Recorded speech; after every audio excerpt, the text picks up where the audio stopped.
नमस्कार दोस्तों, आप सभी का स्वागत है आपके अपने यूट्यूब चैनल टीपी रवि पर। दोस्तों, आज की इस क्लास में हम उत्तराखंड वीकली करंट अफेयर्स पढ़ने जा रहे हैं। दोस्तों, इस वीक में उत्तराखंड करंट अफेयर्स के जितने भी मोस्ट इंपोर्टेंट क्वेश्चंस बने हैं उन सभी को हम अपनी इस क्लास में पढ़ेंगे। साथ ही साथ दोस्तों हम हर एक क्वेश्चन को डिटेल से जानेंगे, एक्स्ट्रा फैक्ट के साथ जानेंगे, जिससे आपको क्वेश्चन अच्छे से क्लियर हो जाए और आपका क्वेश्चन से रिलेटेड कोई भी डाउट ना रहे।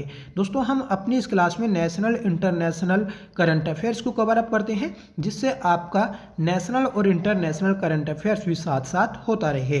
ठीक है, तो फ्रेंड्स, आज की क्लास मोस्ट इंपॉर्टेंट रहने वाली है आपके हर एक एग्जाम के लिए। आज की इस क्लास में दोस्तों हर एक एग्जाम ओरिएंटेड क्वेश्चन है। ठीक है, तो आपसे रिक्वेस्ट है कि प्लीज़ आप इस क्लास को एंड तक जरूर देखिएगा। अगर आपको पसंद आए तो प्लीज़ इसे लाइक करिएगा, दोस्तों में शेयर करिएगा।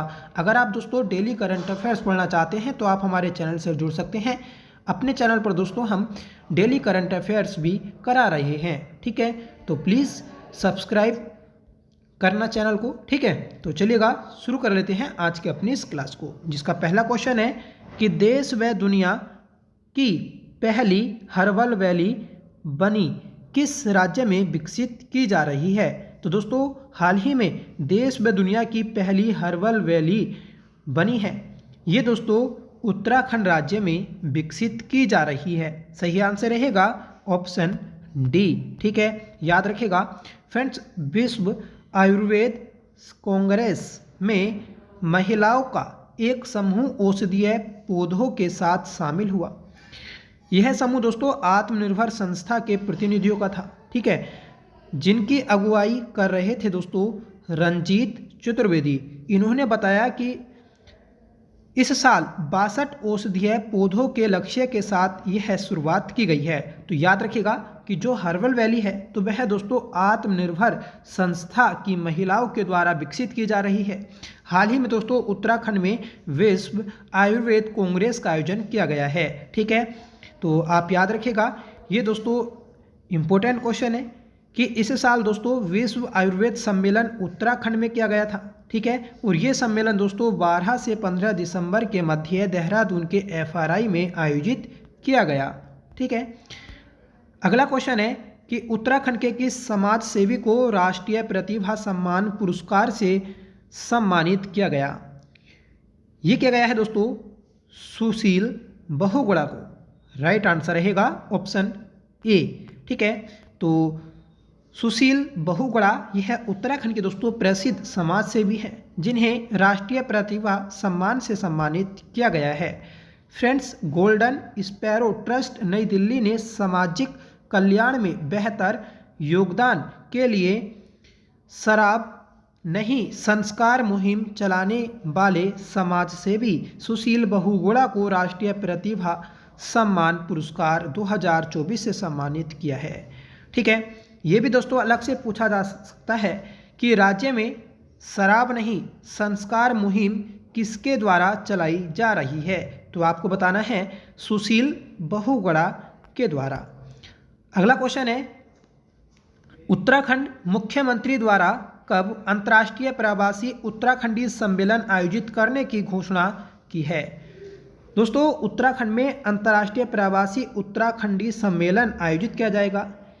इसे आयोजित करने की घोषणा मुख्यमंत्री ने 12 जनवरी को की है। सही आंसर रहेगा ऑप्शन सी, मतलब 12 जनवरी को राज्य में अंतर्राष्ट्रीय प्रवासी उत्तराखंडी सम्मेलन आयोजित किया जाएगा। ये जो सम्मेलन है दोस्तों, इससे उत्तराखंड के विकास में प्रवासियों की भागीदारी सुनिश्चित करने के उद्देश्य से राज्य में पहली बार अगले वर्ष 12 जनवरी को देहरादून में होने वाले अंतर्राष्ट्रीय प्रवासी उत्तराखंडी सम्मेलन को आयोजित किया जाएगा। ठीक है, तो 12 जनवरी को दोस्तों देहरादून में इस सम्मेलन का आयोजन किया जाना है। अगला क्वेश्चन है कि हाल ही में राज्य का कौन सा विश्वविद्यालय और परिषद पेपरलेस घोषित हुआ है। तो दोस्तों ये है श्रीदेव सुमन विश्वविद्यालय। श्रीदेव सुमन विश्वविद्यालय यह है दोस्तों पहला विश्वविद्यालय है जो कि पेपरलेस घोषित हो चुका है। ठीक है दोस्तों, श्रीदेव सुमन उत्तराखंड विश्वविद्यालय के पंडित ललित मोहन शर्मा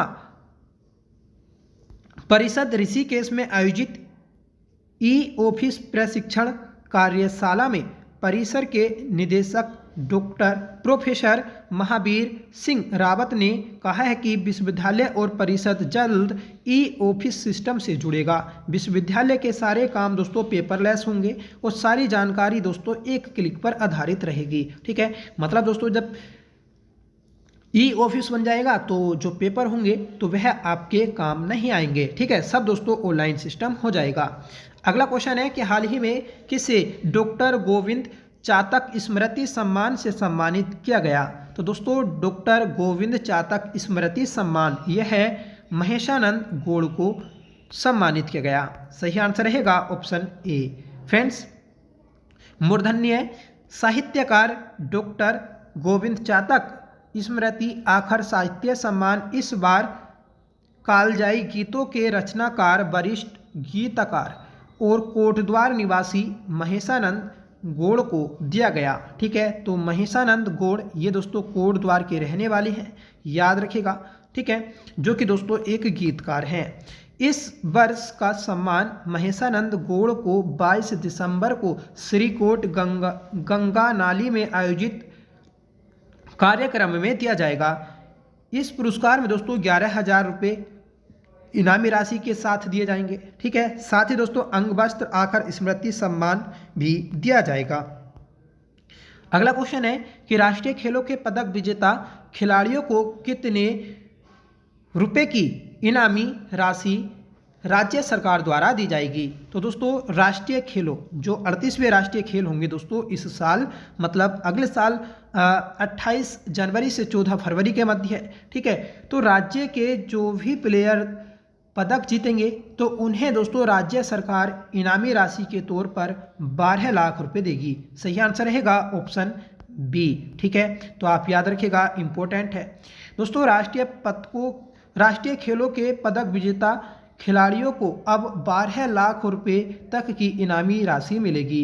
38वें राष्ट्रीय खेलों में उत्तराखंड की टीमों में शामिल राज्य के खिलाड़ियों के लिए धामी सरकार ने यह प्रावधान किया है। ठीक है, तो दोस्तों राज्य के खिलाड़ियों को प्रोत्साहित करने के लिए ये राशि दी जाएगी। अगला क्वेश्चन है कि राज्य में कहाँ 12 से 15 दिसंबर के मध्य विश्व आयुर्वेदिक सम्मेलन आयोजित किया गया। तो ये किया गया है दोस्तों FRI देहरादून में। सही आंसर रहेगा ऑप्शन ए। ठीक है फ्रेंड्स, आयुष मंत्रालय ने इस साल विश्व आयुर्वेद सम्मेलन के आयोजन की मेजबानी उत्तराखंड को सौंपी थी। यह सम्मेलन 12 से 15 दिसंबर तक देहरादून स्थित FRI में आयोजित किया गया। ठीक है, तो याद रखिएगा। अगला क्वेश्चन है 38वें राष्ट्रीय खेलों की टैगलाइन क्या है। ठीक है, तो 38वें राष्ट्रीय खेलों की टैगलाइन क्या है ये हमें बताना है। ठीक है, तो दोस्तों सही आंसर रहेगा ऑप्शन ए, संकल्प से शिखर तक। दोस्तों 38वें राष्ट्रीय खेलों के लिए राज्य सरकार ने टैगलाइन जारी की। ठीक है, एंथम सॉन्ग जारी किया है। ठीक है दोस्तों, जो राष्ट्रीय खेलों का प्रतीक है तो वह भी जारी किया है। ठीक है, और दोस्तों उसका शुभांकर भी जारी किया है। तो ये सभी दोस्तों हम अपनी क्लास में देखने वाले हैं। ठीक है, अगला क्वेश्चन है कि हाल ही में जारी किए गए राष्ट्रीय खेलों का शुभांकर क्या है। तो दोस्तों राष्ट्रीय खेलों का शुभांकर रहेगा मौली। सही आंसर रहेगा ऑप्शन सी। ठीक है, जो 38वें राष्ट्रीय खेल होंगे दोस्तों उत्तराखंड में तो उनका शुभांकर है मौली। ठीक है, देखिए फ्रीज क्या था। तो दोस्तों जो 2024 में पेरिस में ओलंपिक हुए थे तो उनका शुभांकर था। ठीक है, 2021 में जो दोस्तों टोक्यो में ओलंपिक हुए थे तो उनका शुभांकर दोस्तों सुमेटी था। ठीक है, तो ये भी आप याद रखिएगा। अगला क्वेश्चन है कि 38वें राष्ट्रीय खेलों के मिसाल में उत्तराखंड के किस राज्य चिन्ह को शामिल किया गया है। तो दोस्तों 38वें राष्ट्रीय खेलों के मिसाल में उत्तराखंड के ब्रह्म कमल प्रतीक को शामिल किया गया है। सही आंसर रहेगा ऑप्शन डी। ठीक है, तो आप याद रखेगा कि राष्ट्रीय खेलों की मिसाल बेहद आकर्षक है। यह दोस्तों उत्तराखंड के राज्य पुष्प ब्रह्म कमल से प्रेरित है। ठीक है,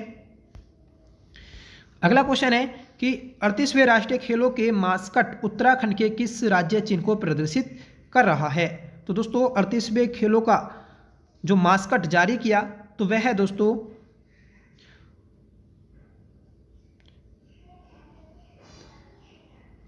मोनाल को प्रदर्शित कर रहा है। ठीक है, तो याद रखिएगा ऑप्शन सी सही हो जाएगा।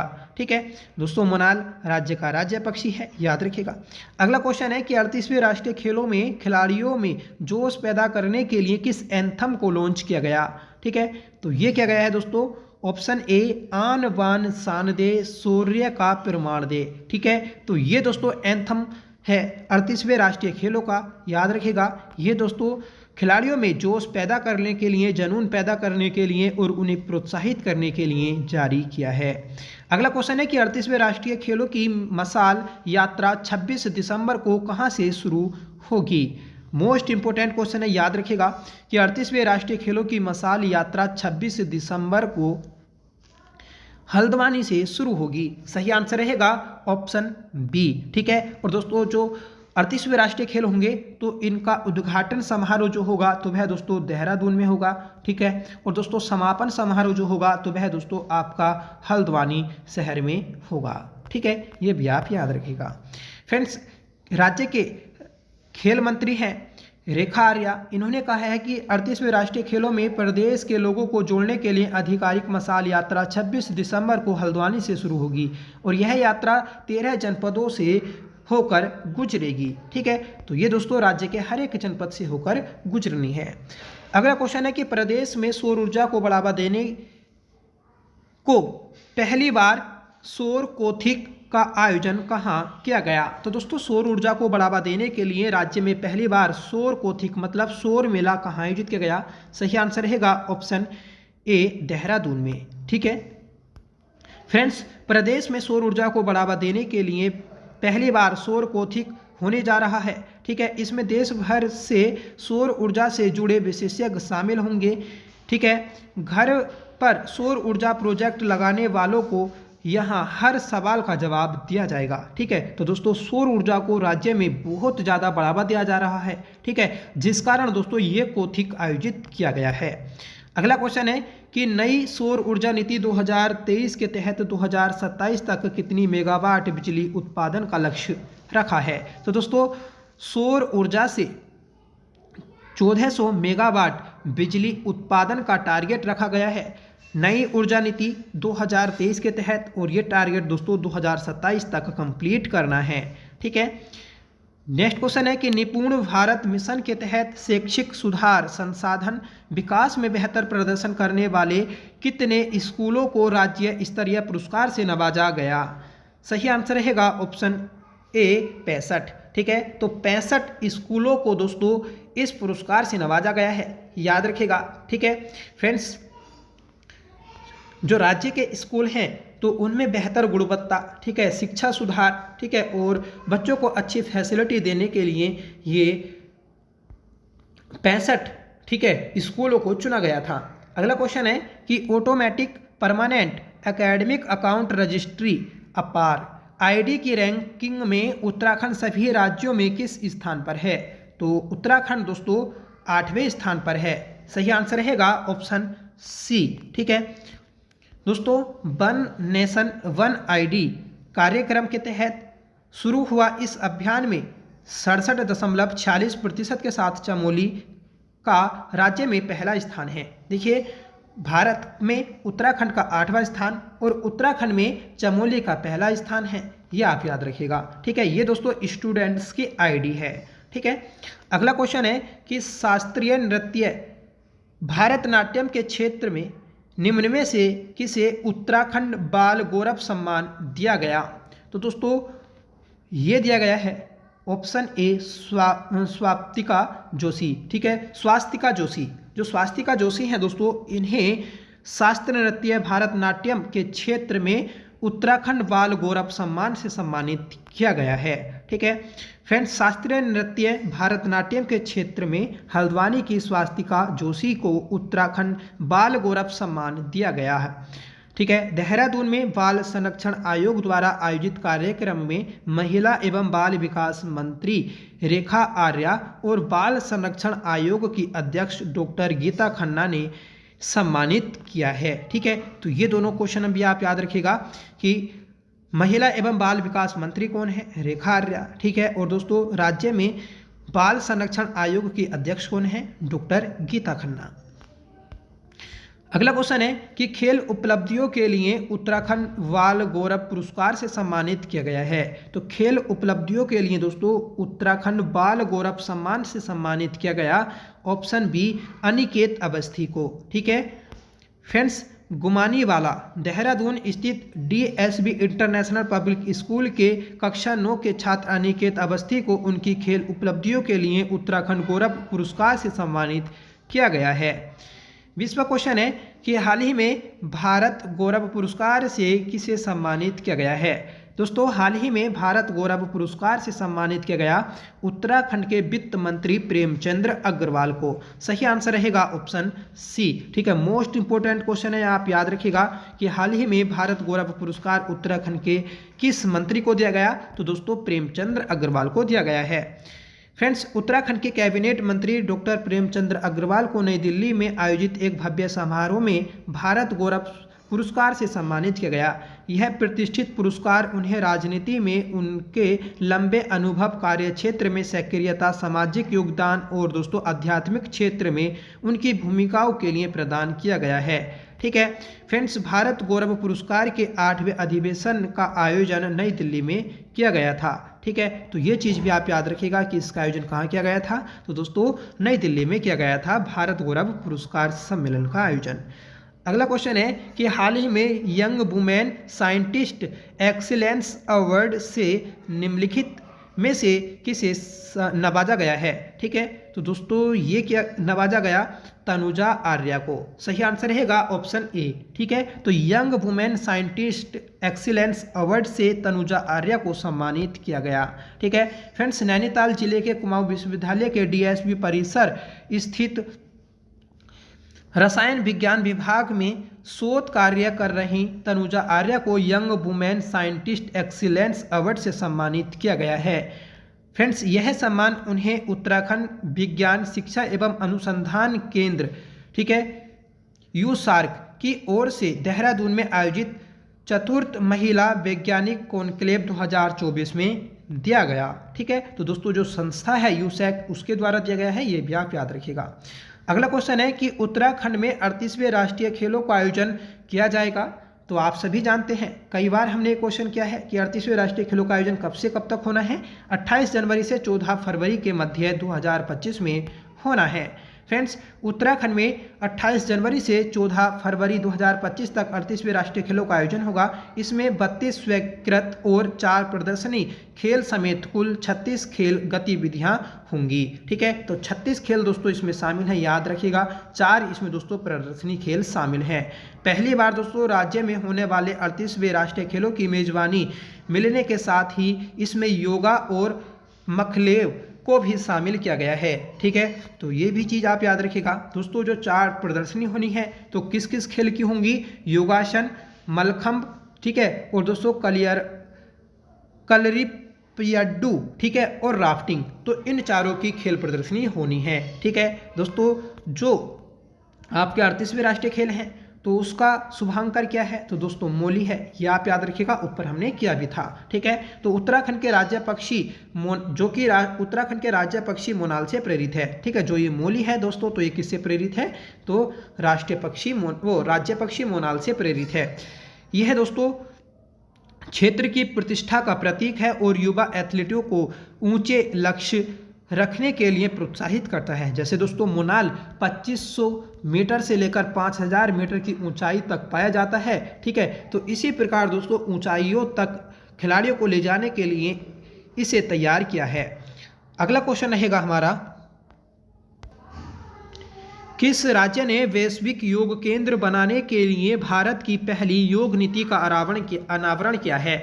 तो दोस्तों ये क्या है, अपने उत्तराखंड राज्य ने। सही आंसर रहेगा ऑप्शन ए। ठीक है, तो उत्तराखंड राज्य ने दोस्तों वैश्विक योग केंद्र बनाने के लिए भारत की पहली योग नीति का अनावरण किया है। ठीक है, तो याद रखिएगा, इंपॉर्टेंट क्वेश्चन है।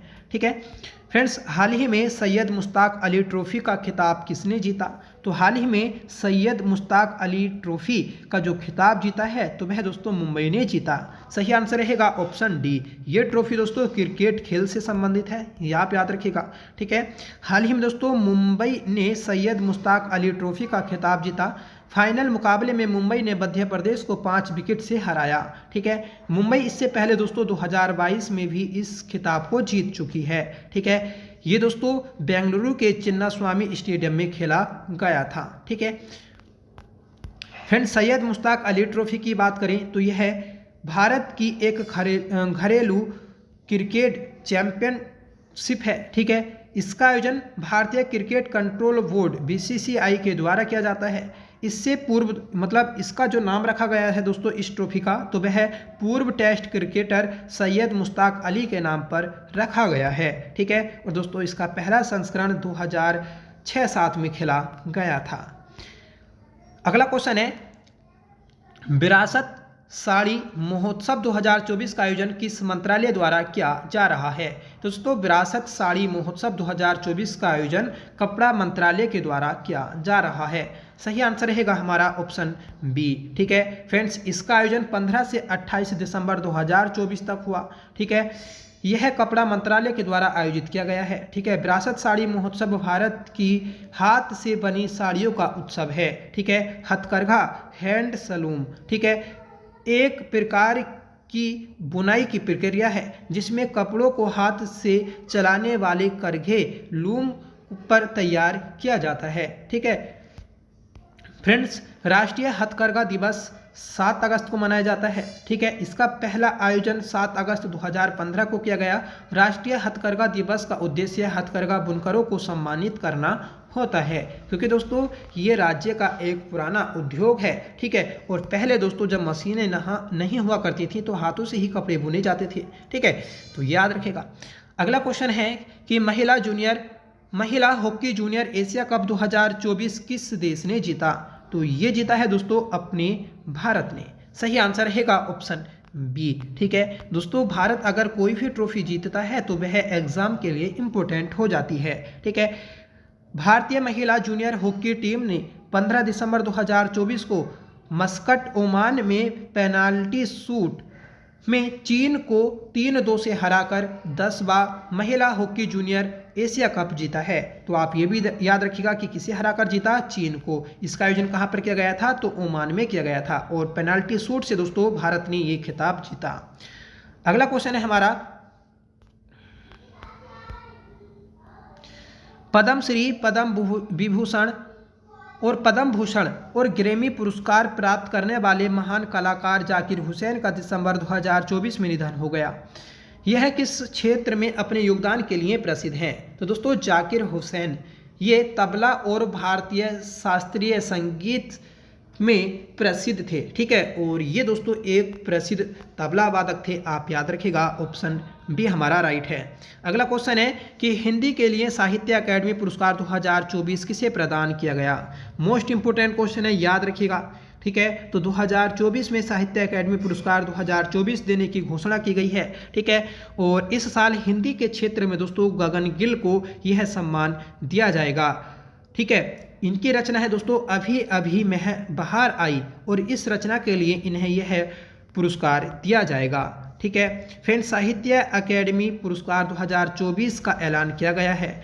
हिंदी में गगन गिल और दोस्तों अंग्रेजी में एस्ट्रीन किरे को यह पुरस्कार दिया जाएगा। यह अवार्ड भारतीय भाषाओं में उत्कृष्ट साहित्यिक योगदान के लिए दिया जाता है। ठीक है फ्रेंड्स, ये जो देने की शुरुआत की गई थी 1954 में की गई थी, याद रखिएगा। माखनलाल चतुर्वेदी को पहली बार दोस्तों ये हेम कटलनी रचना के लिए पुरस्कार दिया गया था। ठीक है, इन पुरस्कारों में उपन्यास, लघु कथाएं, कविता, निबंध और नाटक सहित कई विधाएं शामिल होती हैं। ठीक है, ये दोस्तों भारत की 24 भाषाओं को दिया जाता है, ये आप याद रखिएगा। इसमें दोस्तों अंग्रेजी भी शामिल है और एक बोली शामिल है।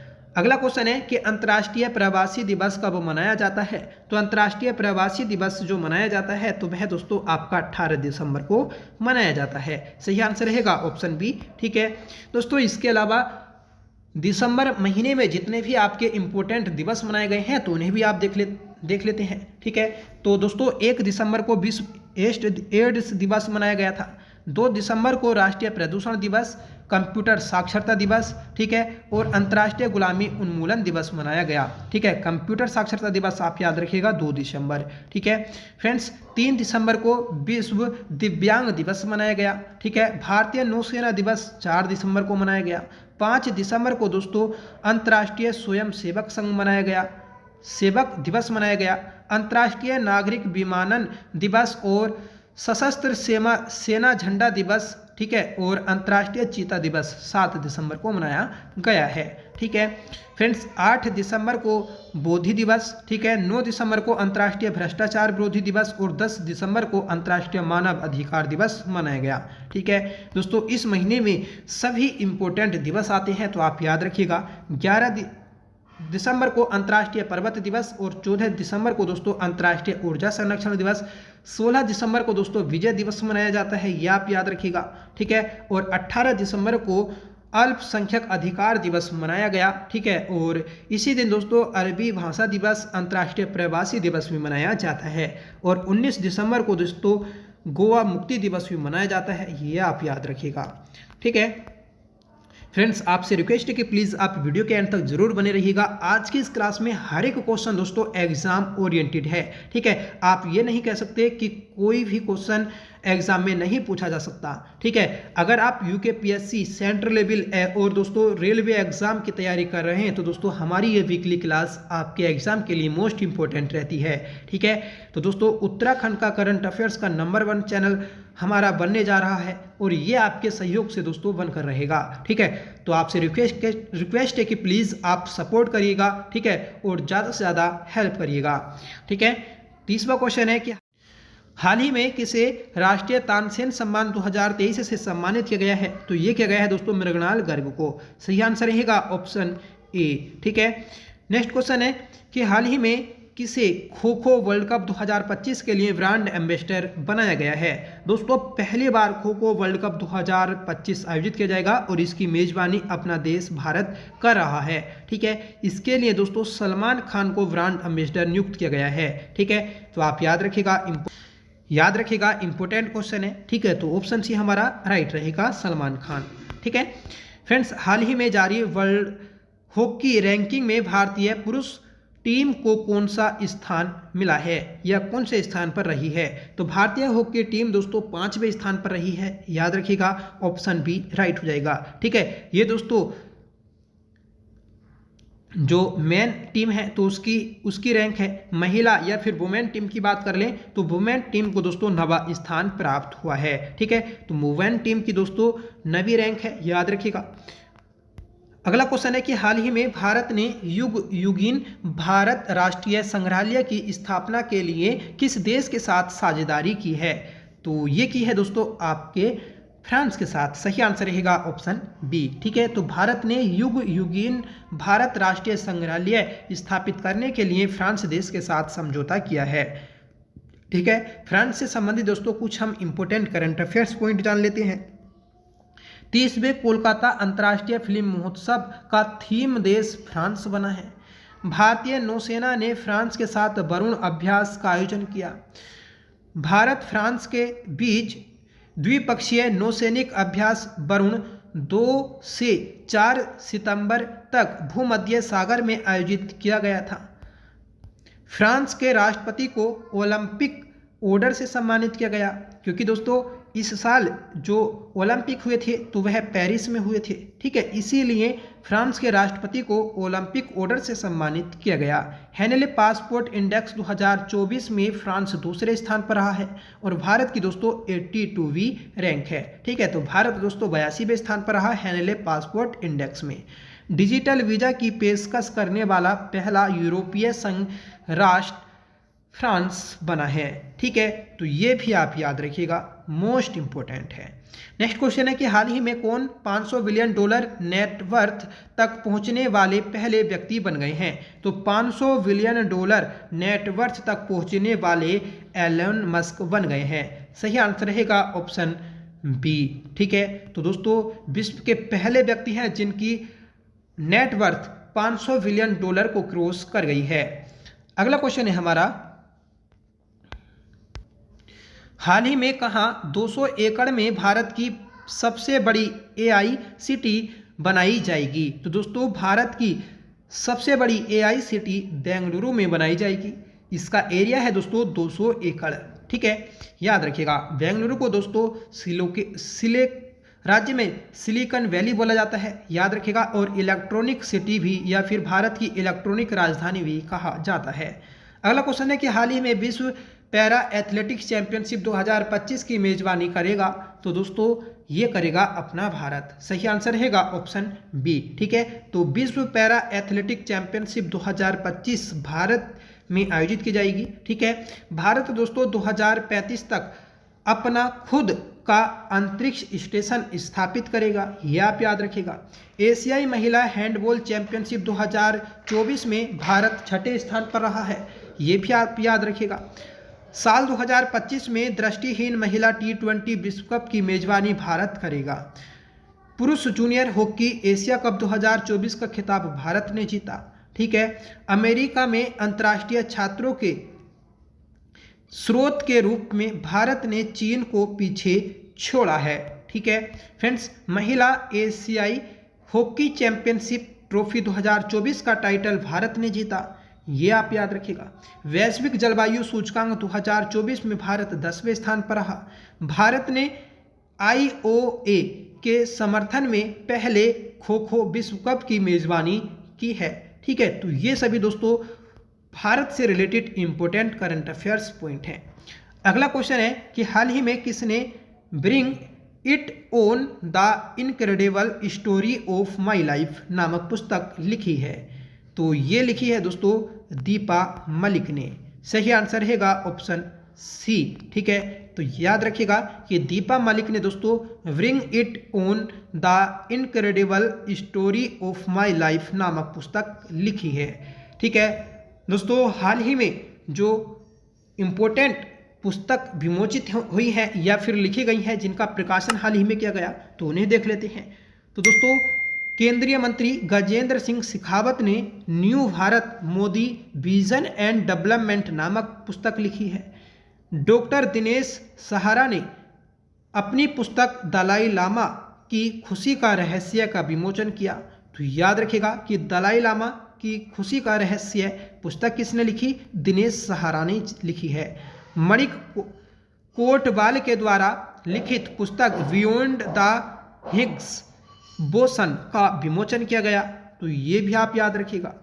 डॉक्टर देवेंद्र कुमार धोड़ावत के द्वारा लिखित पुस्तक माँ मदर का विमोचन किया गया।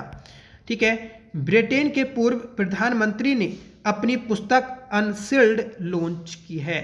ठीक है, तो सभी बुक्स दोस्तों इंपॉर्टेंट है। MK रंजीत सिंह ने नई पुस्तक माउंटेन ममालाज ऑफ द वर्ल्ड पुस्तक लिखी। ठीक है, थॉमस मैथ्यू के द्वारा लिखित पुस्तक टाटा रतन टाटा ए लाइफ प्रकाशित की गई है। ये दोस्तों सभी मोस्ट इंपॉर्टेंट बुक्स थी। ठीक है, रतन टाटा ए लाइफ पुस्तक आप याद रखिएगा, थॉमस मैथ्यू। अगला क्वेश्चन है कि हाल ही में 24वीं बिम्स्टेक बैठक कहाँ हुई है? तो हाल ही में दोस्तों 24वीं बिम्स्टेक बैठक का आयोजन किया गया थाईलैंड में। सही आंसर रहेगा ऑप्शन बी। ठीक है, थाईलैंड की राजधानी है दोस्तों बैंकॉक और यहाँ पर ही इसका आयोजन किया गया है। बात कर लेते हैं दोस्तों बिम्स्टेक की। तो बिम्स्टेक की स्थापना 6 जून 1997 को हुई थी। ठीक है दोस्तों, इसकी चेयरमैनशिप जो कर रहा है तो वह आपका थाईलैंड कर रहा है और 2022 से दोस्तों इसकी चेयरमैनशिप थाईलैंड के पास है। सेक्रेटरी जनरल ठीक है, तो ये दोस्तों इंडिया है और कब से? तो 2023 से। ठीक है फ्रेंड्स, बात कर लें कि बिम्स्टेक में कितने देश शामिल हैं, तो इसमें 8 देश शामिल हैं। कौन कौन से? तो नेपाल, बांग्लादेश, श्रीलंका, इंडिया, भूटान, थाईलैंड और म्यांमार। जो भी देश दोस्तों बंगाल की खाड़ी में आते हैं तो वह सभी आपके इसमें शामिल हैं। ठीक है, सिर्फ इसमें दोस्तों इंडोनेशिया शामिल नहीं है। ठीक है, अगला क्वेश्चन है कि हाल ही में किस देश ने कैंसर की वैक्सीन बनाने का ऐलान किया है? ठीक है दोस्तों, हाल ही में कैंसर की वैक्सीन बनाने का जो ऐलान किया तो वह रूस ने किया है। तो रूस के राष्ट्रपति ने दोस्तों इस कैंसर की वैक्सीन को 2025 तक अपने देश के नागरिकों को लगाने का भी वादा किया है। मतलब 2025 तक ये कैंसर वैक्सीन रूस के सभी नागरिकों को भी दी जाएगी। ठीक है, तो ये थे दोस्तों आज की हमारी इस क्लास के 39 इंपॉर्टेंट क्वेश्चन। ठीक है, आज की इस क्लास का होमवर्क है कि राज्य में कहाँ 12 से 15 दिसंबर के मध्य विश्व आयुर्वेदिक सम्मेलन आयोजित किया गया। ठीक है, तो इसका आंसर आपको कमेंट करके बताना होगा कि 12 से 15 दिसंबर के मध्य विश्व आयुर्वेदिक सम्मेलन कहाँ आयोजित किया गया। मोस्ट इंपोर्टेंट क्वेश्चन थे दोस्तों आज की इस क्लास में। आई होप ये क्लास आपको पसंद आई होगी। अगर आपको पसंद आई हो तो प्लीज़ इसे लाइक करिएगा, दोस्तों में शेयर करिएगा। ठीक है, और आप डेली करंट अफेयर्स पढ़ना चाहते हैं तो प्लीज़ हमारे इस चैनल को जरूर सब्सक्राइब कर लीजिएगा। ठीक है दोस्तों, आप सभी से रिक्वेस्ट है कि प्लीज़ हमारे चैनल को सपोर्ट करिएगा। आप सभी के सपोर्ट की बहुत ज़रूरत है। ठीक है, अगर आप सभी का सपोर्ट रहा तो दोस्तों हमारा चैनल बुलंदियों पर जा सकता है। ठीक है, तो प्लीज़ सपोर्ट मी। ठीक है, तो चलिए मिलते हैं नेक्स्ट क्लास के साथ। तब तक के लिए bye. Thank you so much for watching. जय हिंद,